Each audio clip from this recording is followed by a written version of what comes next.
Hello, Year 10 Business and Economics students. Today is Tuesday, August the 25th, and I wanted to take a few minutes to go through your learning tasks for the entire week 7. As you'll see on your screen today, we have Year 10 Business and Eco, buying a car. And this should be a really relevant topic to some of us at the moment, and it will be a relevant topic to many of you in the next year or two. I'll briefly go through this task, but of course, before our WebEx meeting today, I'd like you to have a look at this learning task. Access is from Compass, of course, and watch the video and get your questions and comments ready. So the task is you'll search for a car that you would consider buying as your first car. For the purpose of this activity, you will need to borrow money from a financial institution, so investigate the best option for you. You will also need to include the cost of insurance. Now, before we get on with the details, really quickly, simply just Google search Car Loans Australia or something like that, and you'll find a few banks and a few other money lending businesses, organizations on the first page of Google. If you have a bank account, which many of you probably do, maybe start with your bank. Perhaps speak to someone at home and have a look at what their bank offers. But you'll find this information no problem. Same with insurance, of course.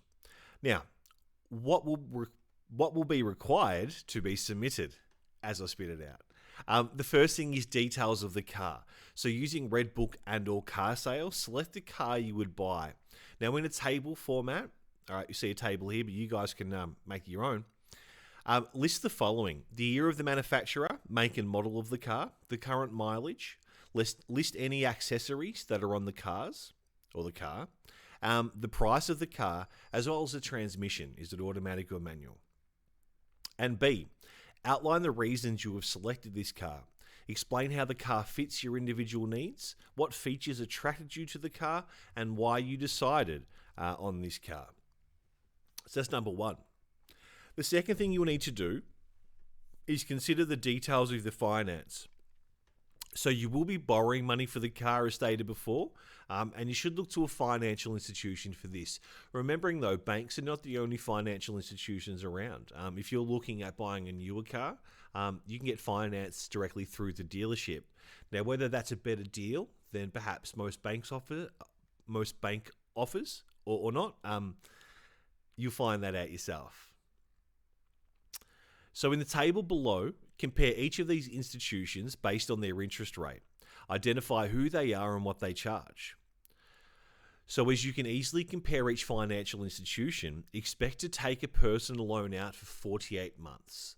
All right, when you put your details in, of course, it'll prompt you to write in a length of the loan. Just keep it at 48 months so where everything else is consistent. There's your table here. Of course, we have the 3 banks you're going to look at. We have the interest rate on offer. See if there's any establishment fees. And sometimes they get you with this too. They give you this great interest rate and they sell you on that. And you're like, yeah, cool, let's go for it. And they go, oh, of course, we've got a $250 establishment fee and maybe a $15 monthly fee. Add those charges in because that plus the low interest rate might end up being a lot more in the long run than perhaps a slightly higher interest rate with lower or no establishment and or monthly fees. They're sneaky. So interest rate, establishment fees, total repayment over 48 months. All right, that is what you borrow plus what you pay back on interest. And in the last one, just the interest that you will pay over 48 months. Your interest in layman's terms is what the bank keep for lending you the money. All right, borrowing money from a bank is not free, not by any means. B, write a report covering the following issues. Now, this can just be effectively a very extended paragraph, a couple of paragraphs in a row. Don't get bogged down in the word report, okay? You're just sharing this information with me. So consider how much you are borrowing in total. Who did you decide to borrow from? How much are your monthly repayments? How much interest will you pay over the term of the loan? And what is the difference between what you bought the car for and when you finally own the car? Hint, this is the purchase price plus the interest you paid on the loan. That's right there, okay? So my last car I purchased for $6,500, and I thought it was quite a good deal. And then you add the interest, and it turns out to be about 8.5 to 9. 3, details of your insurance. Okay, you should be considering getting insurance, particularly as you embark on your first few years of driving, at the very least.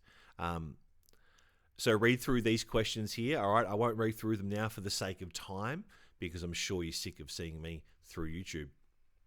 But of course, you have another table here, okay? Similar with the bank, look at 3 insurance companies and list down the details and the quotes that they've given you. You should be able to do all of this online, all right? I'm not expecting anybody to call up a bank or an insurance company. All this information is readily available to you after a very quick Google search and entering a few digits and a little bit of information. The 4th thing you'll need to do is detail a budget, all right? And these are the things I want you to consider, okay? Petrol, registration, insurance costs, loan repayments, maintenance costs, and roadside assist. I remember when I was in year 10 as well, I thought just buying a car was it, and I didn't even consider any of the extra finances that came with it as well. And I certainly didn't consider that when I grow up, I'd be paying $1.60 for a litre of petrol, when I was in year 10, it was around about 80-90 cents. So have a look at the cost per year and then break that down into cost per fortnight. Many people get paid on a fortnightly basis, and this is a great way to budget. Now, of course, these are the wildest and most rough estimates for some of them that you can possibly think. Of course, petrol, you've no idea where you'll be traveling. Some of you might go to uni in Geelong or who knows.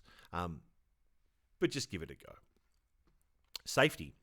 Using the TAC website, present their findings on your preferred car. So howsafeisyourcar.com.au, all right? It breaks down essentially that, how safe every make and model of car is in Australia, or most. Once you're done with this, you have a reflection. Have any of the costs involved in buying and maintaining a car surprised you? Has the $800 registration a year surprised you? I think it's cheaper for P-platers, but anyway. And B, after conducting your research, would you still purchase the same car? Is your choice a want or need?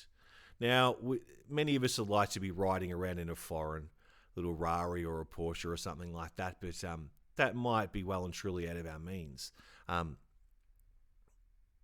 So consider, are you buying a car for luxury, to stunt on people to show off, or are you buying something to get you to A to B and even to C every now and then?